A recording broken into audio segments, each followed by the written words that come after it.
नीरज चोपड़ा ने रचा इतिहास। ओलंपिक इतिहास में भारत ने जीता दूसरा गोल्ड। एथलेटिक्स में भारत के नाम हुआ पहला गोल्ड। वीडियो में जानिए भारत के गोल्डन बॉय नीरज चोपड़ा की पूरी कहानी। देश और विदेश में मौजूद करोड़ों भारतीयों का दिल उस समय खुशी से झूम उठा जब नीरज चोपड़ा ने 13 साल बाद ओलंपिक खेलों में भारत को गोल्ड मेडल जिताकर इतिहास रच दिया।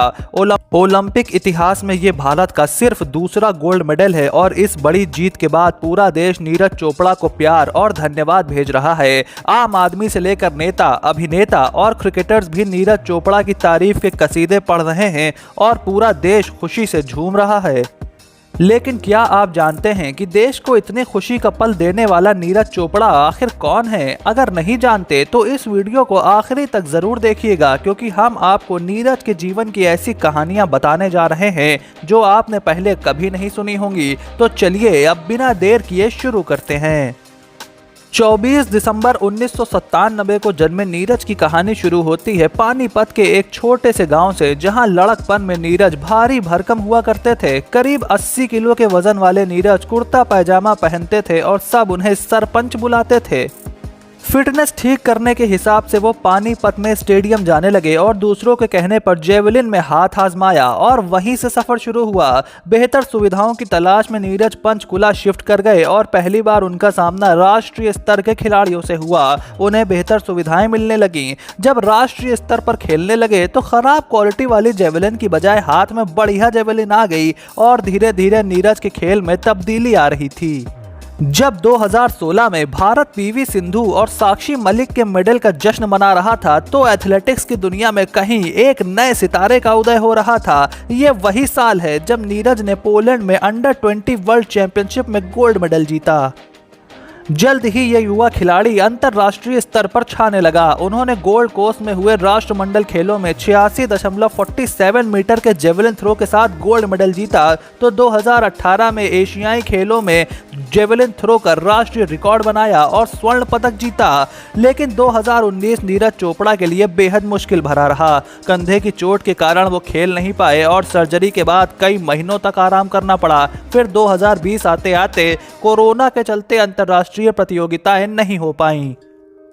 हालांकि ये पहली बार नहीं है जब घायल होने की वजह से नीरज को इस कदर परेशानी हुई हो। 2012 में जब वो बास्केटबॉल खेल रहे थे तो उनकी कलाई टूट गई, वही कलाई जिससे वो थ्रो करते हैं। जब नीरज ने कहा था कि एक बार उन्हें लगा कि शायद अब वो खेल ही नहीं पाएंगे, लेकिन नीरज की मेहनत और उनकी टीम की कोशिश से वो उस पड़ाव को भी पार कर गए।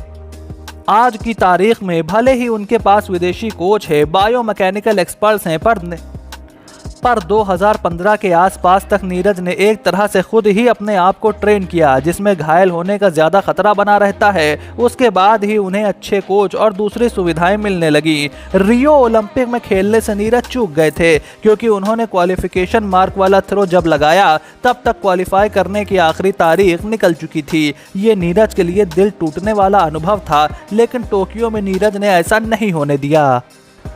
जेवलिन तो नीरज का पैशन है, पर बाइक चलाने का भी नीरज को बहुत शौक है और साथ ही हरियाणवी रंगीनियों का भी। पंजाबी गाने और बब्बू मान उनकी प्लेलिस्ट में रहते हैं। कभी शाकाहारी रहे नीरज, अब खेल की वजह से नॉनवेज भी खाने लगे हैं। खाने की बात चली है तो खिलाड़ी की डाइट के हिसाब से चलना ही पड़ता है, पर गोलगप्पे के वो आज भी बहुत शौकीन हैं और उसे अपना पसंदीदा फूड बताते हैं। उनके लंबे बालों की वजह से सोशल मीडिया पर लोग उन्हें मोगली के नाम से भी जानते हैं, शायद लंबे बालों और फुर्तीलेपन की वजह से। यही फुर्ती नीरज को ओलंपिक तक लेकर आई है। नीरज अभी सिर्फ 23 साल के हैं और अब उनकी नज़र 2024 के पेरिस ओलंपिक पर है।